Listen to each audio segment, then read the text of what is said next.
Hi, I'm Maggie Fox. I'm the founder and CEO of Social Media Group, and I am the host of the Social Shakeup, which is a new conference coming to Atlanta September 16th and 17th. It's put on by Social Media Today and Blog World, and we really are aiming for this conference to be not Social Media 101, but for practitioners, people who really want to take it to the next level. So, of course, we hope you will join us. And further to that, I am joined today by Simon Pearce. Simon is going to be speaking at the event, and he is the co-founder and founder of Fabric Branding. Hello. Hi. So what's Fabric Branding? So Fabric Branding is a brand consulting firm. I started it about a year ago, and I think the short answer to this is I think there was a gap in the market that I saw, which was the theory and practice of branding really needed to evolve to work in the social media age, and so that's really the idea behind Fabric Branding. So what does that mean? It had to evolve. Well, so I think I think a couple of things. I think that in the sort of previous era of branding, it was all about creating a consistent message and putting it out there and kind of repeating yourself over and over again. And that was actually for a long time considered best practice in the world of branding. And I think now social media has kind of shaken things up, hence the title of this conference, to the point where what actually constitutes a great brand idea is changing. And I think people are starting to realize that having a purpose-driven brand is actually becoming much more important than having a brand that just repeats its benefits and features kind of endlessly in a sort of array of increasingly sort of clever and entertaining loops, right? And so the idea behind Fabric Branding is really to help companies discover what their idea worth caring about is. And that's really important in the age of social media, because if you have an idea that's worth caring about, then people are actually going to engage with your content and talk about it. If you try and apply the old rules, which are kind of pick my unique selling point and repeat and repeat and repeat, if you try and just broadcast that over and over again in social media, essentially treating social media as a broadcast platform, I think you tend to end up with very limited engagement, or worse, you tend to end up having people make fun of you, and there's certainly be plenty of examples of that, where people take a broadcast campaign idea and turn it into a hashtag, and then they either get no engagement with the hashtag, or they get extensive engagement, but not the kind of engagement that they were hoping for when they started the campaign. So I think brands really need and are starting to learn how to engage with customers on their terms. And that's actually a bigger shift than it might sound like at first. Yeah, well, you're almost talking about co-creation of the brand with consumers, right? That you have a core idea, the thing that is worth caring about, and you put it out there, and what comes back actually starts to shape the brand. No, is that accurate? That's absolutely the case. I think, look, the brands can still control its fundamental DNA and what they're all about. But once they launch their sort of fundamental purpose statement or message out into the world, it ceases to be theirs. So if you think about the old world, brands not only controlled the strategic process of kind of defining who they were and what they're all about, but they also controlled the entire communications loop right down to the last mile to a TV ad coming into your home. They still control the beginning part of that process, but the communications loop rapidly kind of gets out of their hands. And interestingly enough, if it's not a question of co-creation, and if people don't take it up and make it their own, then from a social media standpoint, that campaign has failed. So the very definition of success for an old campaign, which was people kind of passively receiving your message over and over again until it sinks in, that used to be a definition of success. Well, in the social media age, that's actually a definition of failure, because it means that it hasn't been inspiring enough for people to take it up, mash it up, make it their own, do something different and unexpected with it. And that takes a very different kind of brand idea, because you need a brand idea that's actually going to be able to withstand that co-creative process and not fall apart, right, through the process. It needs to be flexible, right? It needs to be flexible. It needs to be important. I think an important idea beyond just the old-fashioned notion of selling. That's really interesting. Yeah, I remember speaking at a conference in New York last September 2012, and talking about the importance of the ecosystem. That we talk about engagement metrics, and people sort of poo-poo them and say, engagement, how does that demonstrate value to my business? But I sort of came to this realization that if people aren't talking about you, you're not relevant. It's absolutely the case. Right? And I mean, what you're talking about is creating brands that are relevant and have hooks in them that people can hang on to and be a part of. Yeah, and I think those hooks can't just be gimmicks. So I think, one way in which it can be very tempting, particularly when you're a brand manager and you're under the gun to deliver results now and deliver evidence that this social media stuff is working right now, there's a great temptation to treat engagement as kind of like, can I just get a lot of likes on Facebook? And so, some brands have engaged in sort of highly promotional tactics in order to quote unquote buy likes or buy engagement. And I think that's a very slippery slope.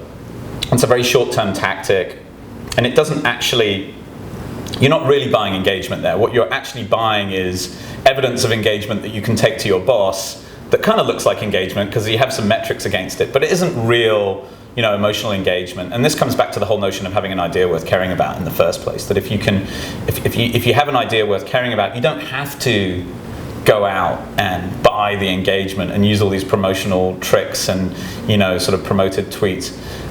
It's funny. I was watching a campaign that will remain nameless the other day, and I was sort of watching the evolution of it in social media.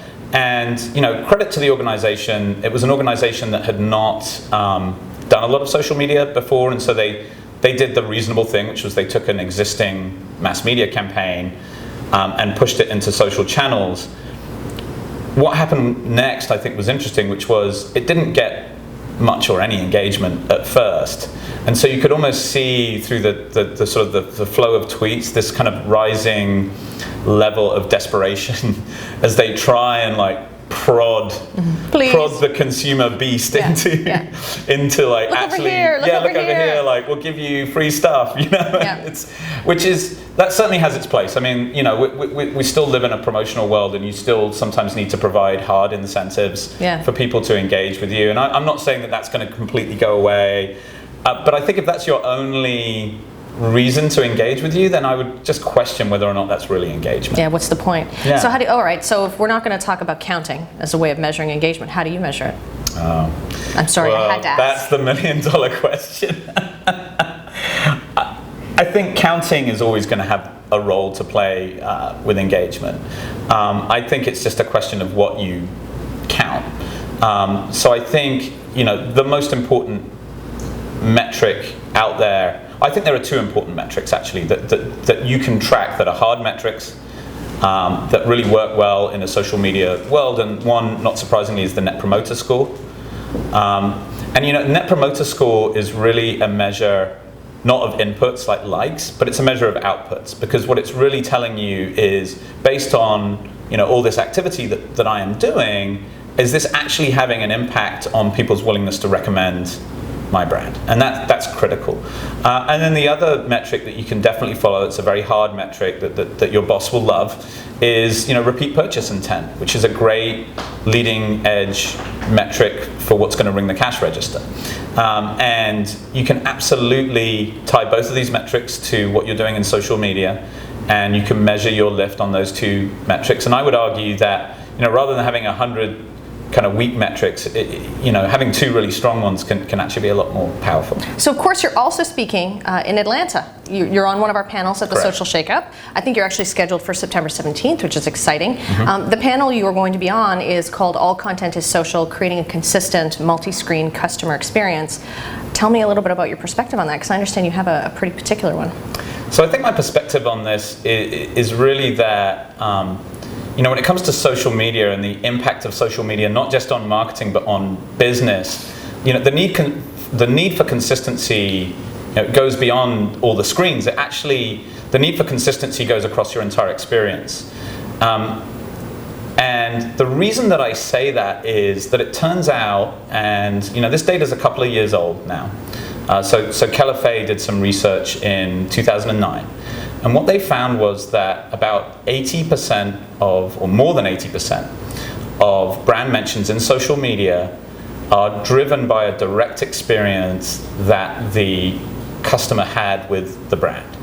So I think it's really tempting with social media to focus on the media part of it, right? And say, well, it's media, so we need to be doing things with media. I think the really interesting thing about this is that a lot of social media is actually generated from direct experiences.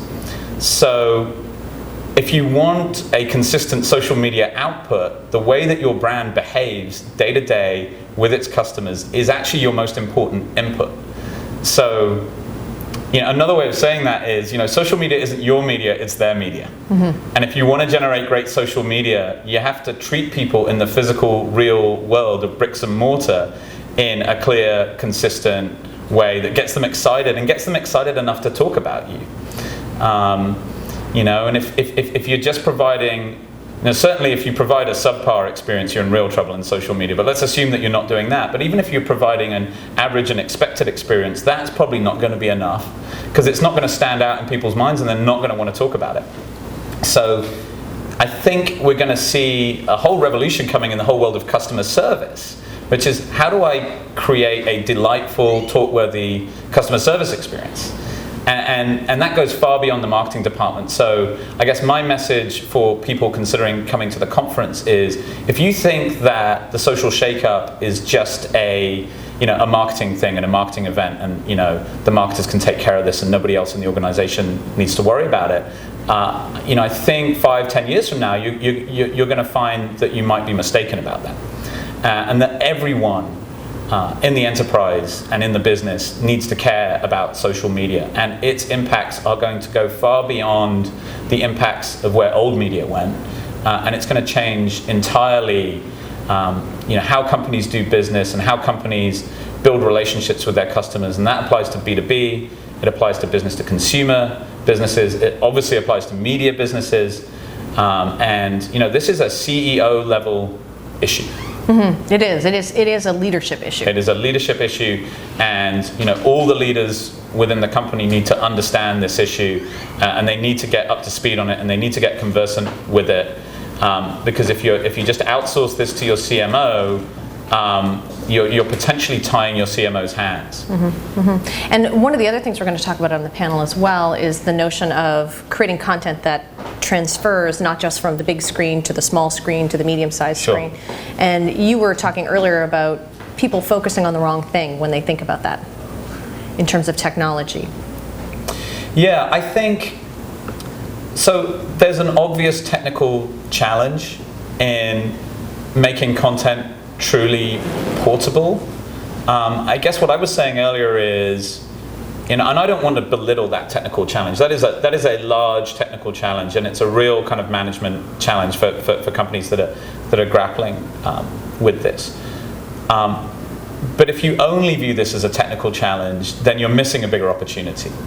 And the bigger opportunity is to not only have your content move seamlessly from platform to platform, but when it arrives at those different platforms, to have that content behave in a way that is functionally appropriate to the platform it's just arrived on, mm-hmm. right? So you're not just resizing it. You're not just resizing it, right? Responsive design is great, mm-hmm. But it's not sufficient. And indeed, you can have different platforms on the small screen. That the way that those platforms function is so different, that the way in which your content needs to transform to be relevant on those platforms needs to be very different. So, you really, again, you need to think about, if I'm going to have an idea that I'm trying to sort of propagate out into the world, you need to test that idea to see if you've got a really great idea. You need to test, how will this perform, and almost project ahead of time, like, how's this going to perform on Instagram for mobile, and how is this going to perform on Twitter, and what could I do with this in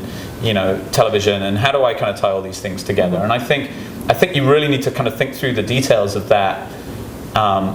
And if you have an idea that can't pass that litmus test, then you need to go back to the drawing board on the idea, rather than trying to force square pegs into round holes, which unfortunately I think happens some of the time. Mm-hmm, mm-hmm. Very good. Well, thank you so much for joining us today, Simon. So Simon Pearce, founder of Fabric Branding, will be joining us at the Social Shakeup on September 16th and 17th in Atlanta. We hope you can join us as well.